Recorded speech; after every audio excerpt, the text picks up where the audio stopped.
Well, it seemed like everything kind of fell into place. Like you say, I've been a Sinatra fan forever. Willie Nelson held a secret that plagued him daily for decades. Willie was unable to remain silent after Kris Kristofferson died.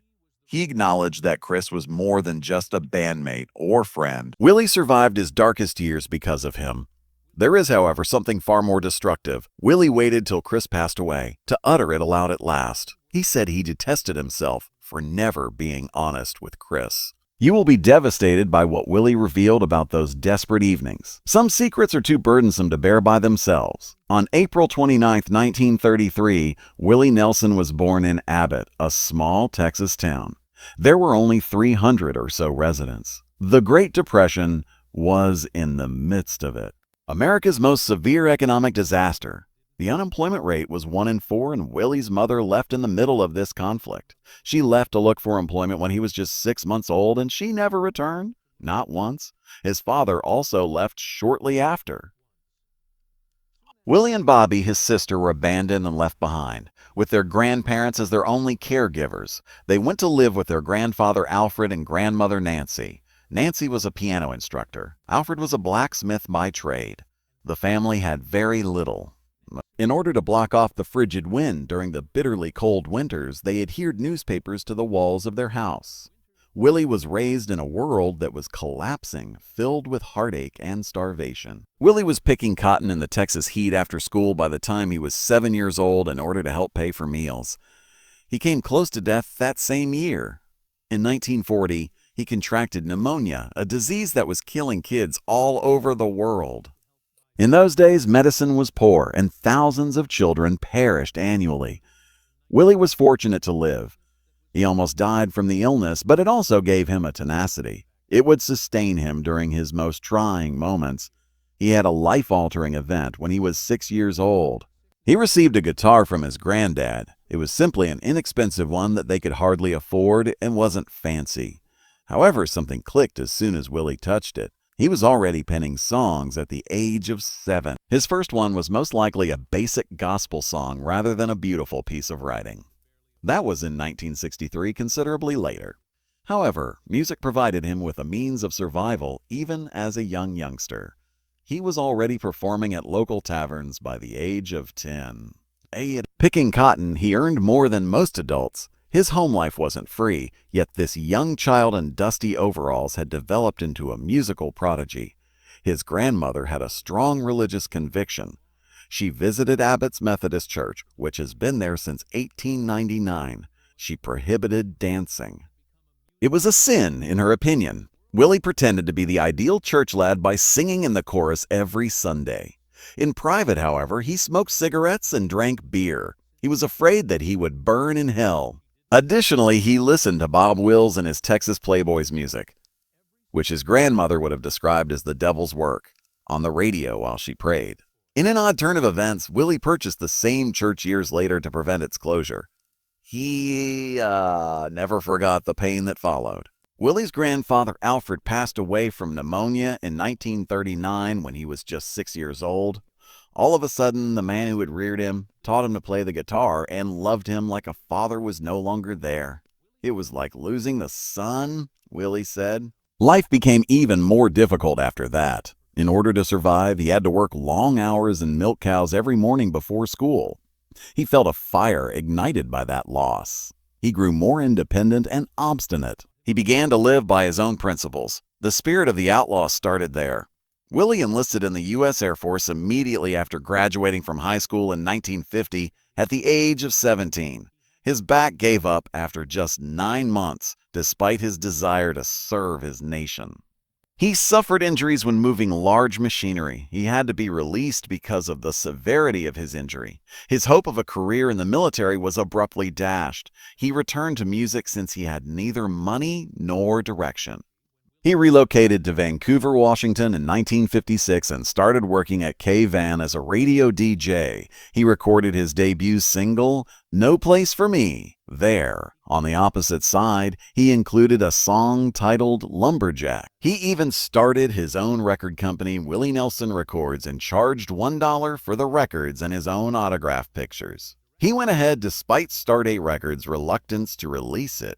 Just by talking to listeners on his radio show, he was able to sell 3,000 copies. Despite this minor achievement, funds were limited. He scrubbed dishes, worked late, and even attempted to participate in the Ozark Jubilee event, but was rejected. He finally gave up and returned to Texas. In order to provide for his family, he sold vacuum cleaners and Bibles there. He was even employed by Encyclopedia Americana as a sales manager. Life was cruel, but his music later reflected all of that suffering.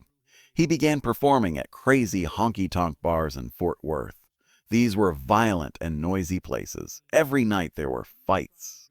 Willie had to be protected in order to live. In order to keep an eye on him and play drums, he hired Paul English. With his wicked beard and propensity for carrying weaponry, Paul had a menacing appearance. They worked together to ensure that nobody bothered them. When inebriated strangers attempted to restrict Willie's music, he even got into altercations with them. However, he learned how to manage a crowd from these difficult evenings and how to make it in the music industry. Then came a moment that altered his course, but also crushed his heart. He was impoverished and in danger of being evicted in 1959. For just $50, he sold a song he wrote titled "Family Bible." For another performer, the same song became a huge hit. He also sold Nightlife for $150 at that time. Despite not being for him, both songs made a ton of money. He discovered a harsh reality: own your songs at all times. Later on, that lesson would help him accumulate fortune. He relocated to Nashville by 1960. He was sleeping in his car, cold, and broke at the age of almost 30. He lay down in the snow and waited to die one snowy night because he was so depressed. He was discovered just in time by a buddy. Then, in Tootsie's Orchid Lounge, a man by the name of Harlan Howard heard his music. He persuaded Willie to work for $50 a week for a firm called Pamper Music.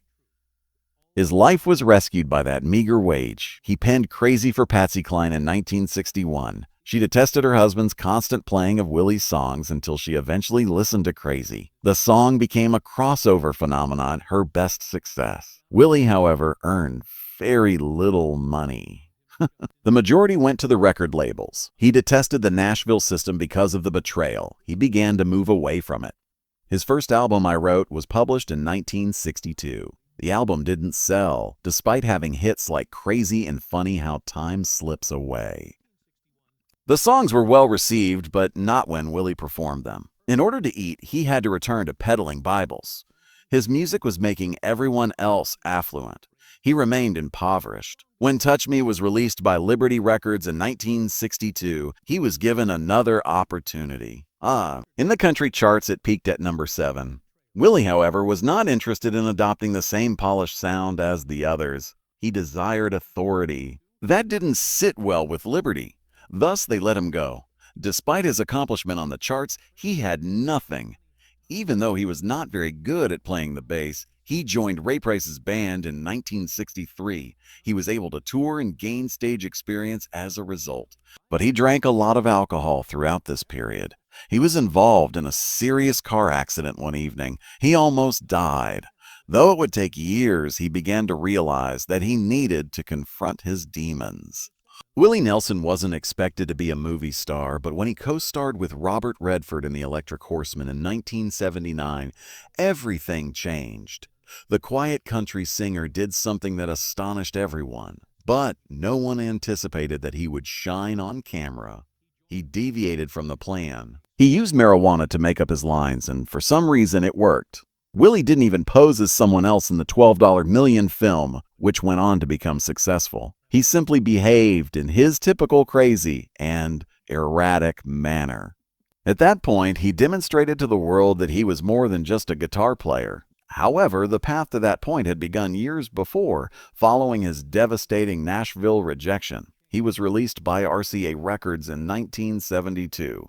Willie left because no one desired his sound. After he got back to Texas, things started to change. In Austin, he discovered an odd music culture full of long-haired hippies and receptive people. Cowboys and outlaws coexisted with peace placards and tie-dye at a small location known as Armadillo World Headquarters. Willie also blended in perfectly. He sat in a hotel bathroom in New York at the beginning of 1973, took out a box of sanitary pads, and scrawled the words to Shotgun Willie. His new starting came from that uncivilized moment. In Austin, the record sold more copies than anything he had ever produced, but it didn't do well nationwide. It caused a fire even though it only peaked at number 41 on the charts. It was the beginning of the outlaw country movement. In 1975, 2 years later, he took an unexpected action. In a small Texas studio, he recorded Red-Headed Stranger with just $4,000 and complete creative autonomy. The label detested it.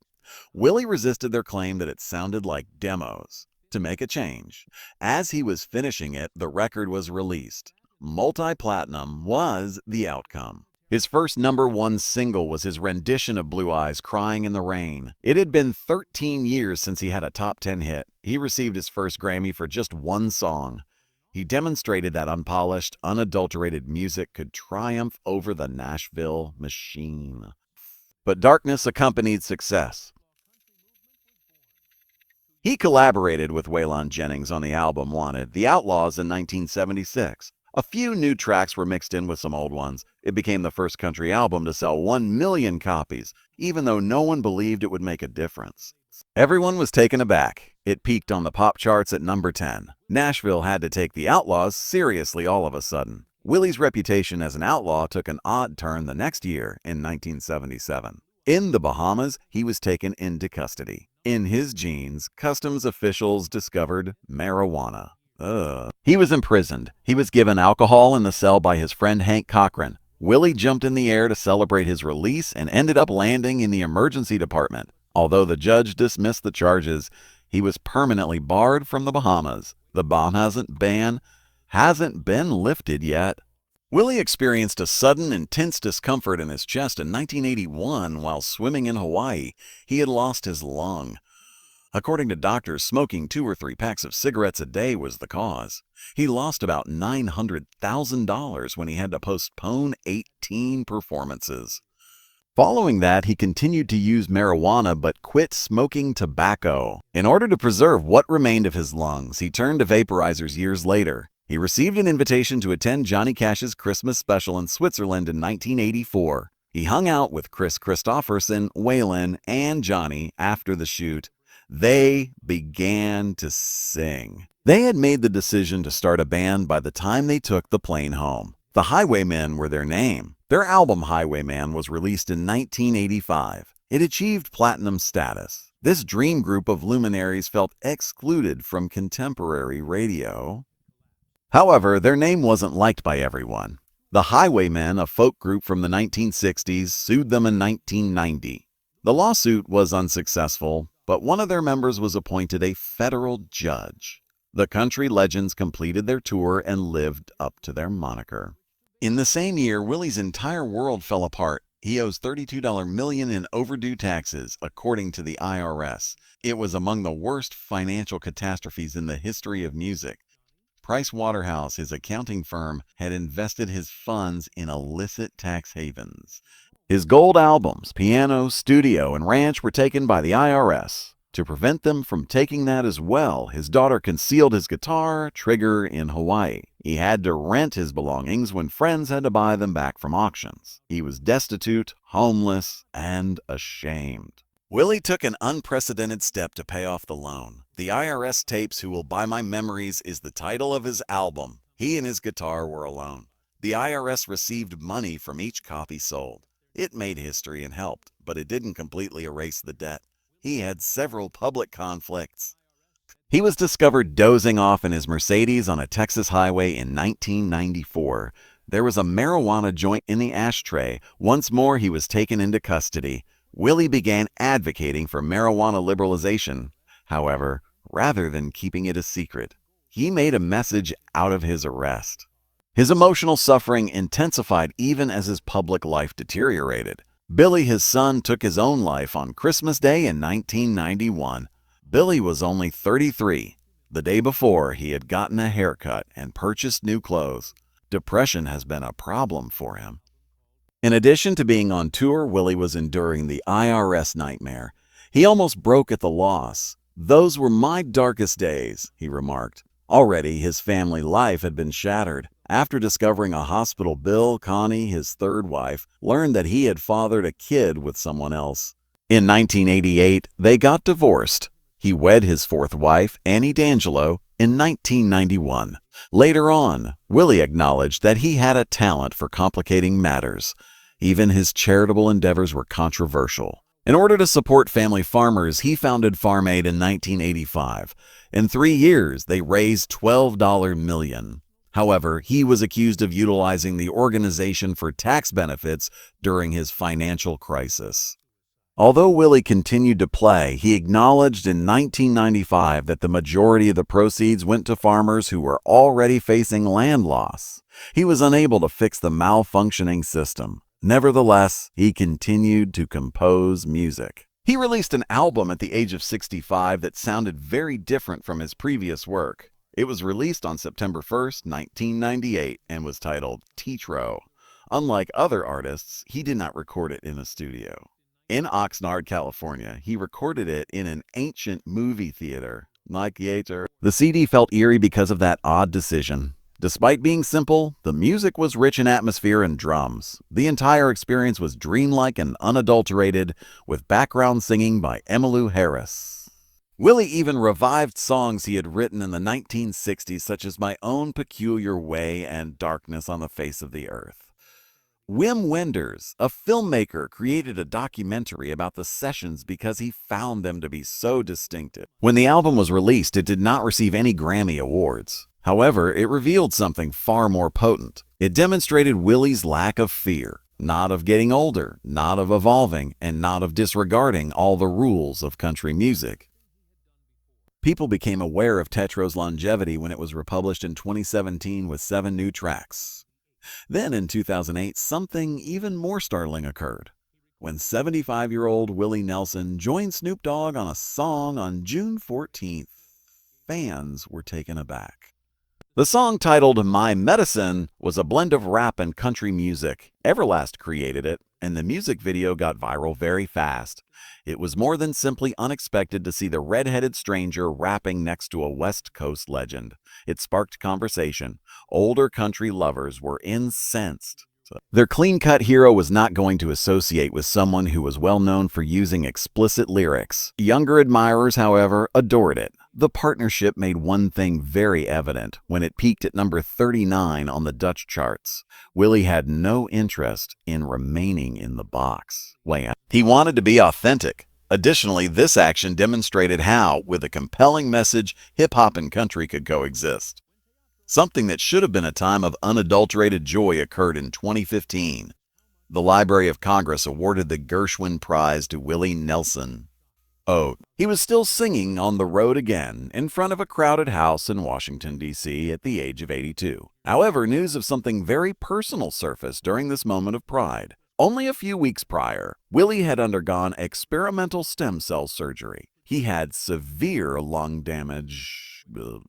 He had battled pneumonia multiple times, smoked cigarettes for years, and had emphysema. He admitted to the Washington Post that he had severe respiratory problems.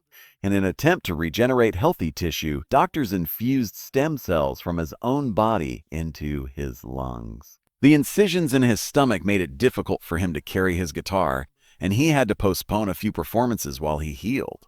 However, he returned to the stage in a matter of weeks. It was more than simply bravery. It was rebellion. Willie continued to sing, and the world continued to listen at a time when most individuals stopped doing anything. Since 1974, Willie had been nominated for 52 Grammy Awards by 2020. He became one of the Grammy's most nominated musicians as a result. His song Ride Me Back Home won him his 10th Grammy in 2020 for Best Country Solo Performance. He won Best Country Album for My Way in 2018. He also took home the Best Traditional Pop Vocal Album for Summertime Award in 2016. Gershwin is sung by Willie Nelson. He also won Best Country Collaboration for Lost Highway back in 2007. On the list of musicians with the most Grammy nominations, he was now ranked 14th. Behind such greats as Paul McCartney, Jay-Z, and Quincy Jones. However, the fact that he received these honors in his late 70s and early 80s only strengthened this. He continued to grow rather than simply continue. He experimented with rap, jazz, pop standards, and country duets. He was never confined to a single tone. Since Willie Nelson was already a legend when he met Annie D'Angelo, his story is about fearless art rather than just country music. In the meantime, he was secretly collapsing. His drinking had gotten out of control. The world still saw a charming country star, but he was progressively ruining himself. Everything changed when he married Annie in 1991. She was more than just his spouse. The only person who could save him from himself was her. Years before, while Annie was a makeup artist on a movie shoot, she had met him. She was well aware of the type of pain he carried and how near he was to losing everything by the time they were married. She advised him bluntly, stop drinking and stop making excuses. She reiterated the family rule she established for him. Don't be a jerk. In an interview from 2024, don't act like a freaking jerk. Willie paid attention. He switched to cannabis after quitting smoking and drinking. He claimed it gave him a renewed sense of vitality. And he genuinely looked forward to performing for the first time in years. Together, they brought up Lucas and Micah, two kids who went on to pursue careers in music. They continue the music today by touring with their father. Something horrifying occurred in 2022. When he contracted COVID-19 at the age of 89, Willie was severely affected. In Nashville, he began experiencing breathing difficulties on his tour bus. Annie remained calm. She converted their ranch in Texas into a full-fledged emergency medical facility. She administered steroids, monoclonal antibodies, Paxlovid, and nebulizer treatments. She once believed he wouldn't make it. Later, Willie claimed that COVID was serious and that it was difficult. Additionally, he acknowledged that it had negatively impacted his emotional well-being. He lost several of his closest friends, including Merle Haggard, during the pandemic. No one thought he would live because of his damaged lungs from years of smoking. However, he returned to the stage 3 weeks later. Though everyone was taken aback, he wasn't finished yet. Another skater rocked his fans in 2024. Willie had to postpone 7 performances on the Outlaw Music Festival tour at the age of 91. The worst was feared. With fictitious images of him in a hospital bed, rumors quickly went viral on the internet. According to one, his son Lucas even stated that he was in a bad state. However, that was untrue. He was simply worn out. His emphysema was flaring up, and he was exhausted from touring nonstop. Nevertheless, Willie recovered in a matter of days and performed at his 4th of July picnic in New Jersey. In response to the question, he only stated, "I'm 91 plus. Nowhere do I hurt. I'm not sorry. Death is not a concern of mine." Long before any of this, in the 1960s, Willie had met Kris Kristofferson, another guy who would transform his life. Both of them were outsiders in Nashville, attempting to make a name for themselves with songs that were unique. Prior to sacrificing everything for music, Kris was an Army captain and Rhodes Scholar. He had a rare quality that Willie noticed. One of Kris's compositions, Me and Bobby McGee, was performed by Willie in 1971. The outlaw country trend was influenced by that event.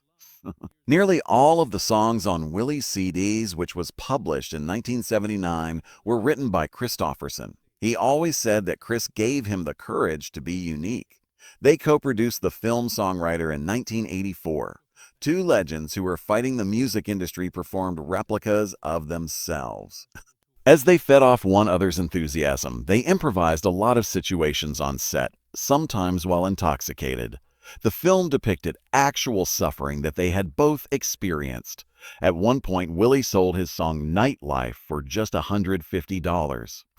Over 70 musicians recorded that song, which went on to sell over 30 million copies. Stories like those were told in the film. Kris's music for it even earned him an Oscar nomination. Farm Aid followed. 80,000 people attended the first concert in 1985. Kris and Willie were standing next to each other on that stage. They shared many Farm Aid stages over the years, but they weren't always in agreement. Kris sang the song They Killed Him, which is dedicated to icons like Martin Luther King Jr. and Gandhi. Kris inclined to his left. Willie had a libertarian leaning. They had a lot of arguments, but because they had a great deal of regard for one another, their friendship endured. Willie performed Help Me Make It Through the Night in 2024 as a tribute to Kris following his death. Everyone in the crowd started crying. Since 2009, Kris has been going through hell. He started to lose his memory so severely that he was unable to recall his actions from one second to the next. Physicians believed it to be boxing-related injury or dementia. He was out of the public eye for years. Then, in the beginning of 2016, he was finally tested for Lyme disease. That was the true reason. In just 3 weeks, he began to improve with the correct care. Willie was by his side the entire time. Despite Kris's inability to recall his own songs, he continued to visit him in Hawaii and remained friends with him. Willie was devastated by Kris Kristofferson's death on September 28, 2024. A few weeks later, he finally expressed his feelings in a private interview with the Associated Press. The best songwriter in the world was Kris. Even though Kris had already left, he stated it. Perhaps he regretted not saying it sooner. Kris left behind a lot of tunes that people would continue to sing for years, he informed the Globe. Remorse weighed heavily on the words. Willie still had things he wished he had said aloud after 60 years in the music business. But Willie's suffering didn't stop there. He showed the world how broken he was in that same interview. "I hated to lose him," he remarked. "It was a depressing period." Even though it was only a few words, they made a powerful impact on those who had witnessed him endure everything. Waylon Jennings in 2002 and Johnny Cash in 2003 were the two other highwaymen he had already laid to rest. He was now the only person still standing. For 10 years, the supergroup they formed in 1985 had dominated the country music scene. They even had a #1 album. But Willie was by himself now. No one knew the depth of his sadness. It went beyond simply losing a friend. It was the burden of being the last person standing. In a subsequent interview later that year, Willie disclosed something that nobody had anticipated. He acknowledged that throughout his darkest hours, Kris Kristofferson's music had salvaged his career. Before Kris passed away, he never said it. He brought up the song Sunday Morning Coming Down, which Johnny Cash recorded in 1970 and went on to win a Grammy. Willie claimed that the song often drew him out of the shadows. His lifeline had been Kristofferson's remarks. He also discussed songs like Help Me Make It Through the Night, For the Good Times, and Me and Bobby McGee. Willie claimed that Kris's music brought country out of the dark ages. It wasn't just inspiration, it was survival.